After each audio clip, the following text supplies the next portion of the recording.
ಇವತ್ತಿನ ದಿನ press meet ಮಾಡೋ ಉದ್ದೇಶ ಏನಂದ್ರೆ ಬರುವ 29ನೇ ತಾರೀಕು ಡಿಸೆಂಬರ್ 29, 2023ರಂದು ಮಾದಿಗರ ಮುನ್ನಡೆ ಕಾರ್ಯಕ್ರಮವನ್ನು SM ಪಂಡಿತ ರಂಗಮಂದಿರದಲ್ಲಿ ಹಮ್ಮಿಕೊಂಡಿದ್ದಾರೆ. ಅದಕ್ಕೆ ನಮ್ಮದು ವಿರೋಧ ಅದ. ಅದು ಮಾದಿಗರ ಮುನ್ನಡೆ ಕಾರ್ಯಕ್ರಮ ಇಲ್ಲ, BJP ಮಾದಿಗರ ಮುನ್ನಡೆ ಕಾರ್ಯಕ್ರಮ ಅದ.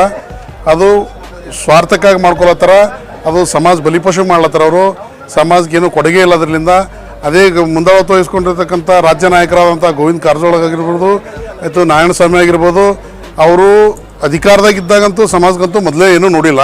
ಗುಲ್ಬರ್ಗ ಉಸ್ತುವಾರಿ ಮಂತ್ರಿ ಇದ್ದರು ಗೋವಿಂದ ಕಾರಜೋಳ ಅವರು, ಅವಾಗೇನು ಸಮಾಜ ಮಾಡಿಲ್ಲ.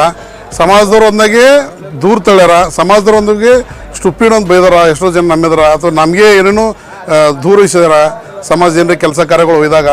ಹೀಗಾಗಿ ಈಗೇನು ಸಮಾಜದ ಅಧಿಕಾರ ಇಲ್ಲ, ಅಧಿಕಾರ ಕಳ್ಕೊಂಡ್ರ ಸೋತರ, ಅದಕ್ಕೆ ಸಮಾಜ ಹಿಡ್ಕೊಂಡು ಬರ್ಲತ್ತಾರ. ಹೀಗಾಗಿ ನಮ್ಮ ಸಮುದಾಯದವರಿಗೆ ದಾರಿ ತಪ್ಪಿಸ್ತಕ್ಕಂಥ ಕೆಲಸ ಮಾಡತ್ತಾರ. ಅದು ಮಾದಿಗರ ಮುನ್ನಡೆ ಕಾರ್ಯಕ್ರಮ ಏನದು BJP ಮಾದಿಗರ ಮುನ್ನಡೆ ಕಾರ್ಯಕ್ರಮ ಅದ.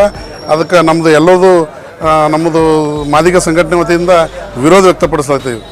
ಅವತ್ತಿನ ದಿನ ಅದು ಕಾರ್ಯಕ್ರಮ ನಾವು ತಡೆ ಮಾಡ್ತೀವಿ, ಪ್ರತಿಭಟನೆ ಮಾಡಿ ಕೇಸಿಂದ ಗೋವಿಂದ ಕಾರಜೋಳ ಕಪ್ಪಪಟ್ಟು ಪ್ರದರ್ಶನ ಮಾಡ್ತೀವಿ. ಹೀಗಾಗಿ ಕಾರ್ಯಕ್ರಮ ನಡೀಲ್ಲ ಅನ್ನೋಂಥ ವ್ಯವಸ್ಥೆ ನಾವು ಎಲ್ಲ ಮಾಡ್ಕೊಂಡಿದ್ದೀವಿ already ಸಂಘಟನೆದವರು. This video is sponsored by Mahalakshmi Jewelers, Manu Multi Speciality Hospital, KBN University, Shaheen Group of Institutions, Surat Khazana, and by Al Sharia Group of Institutions.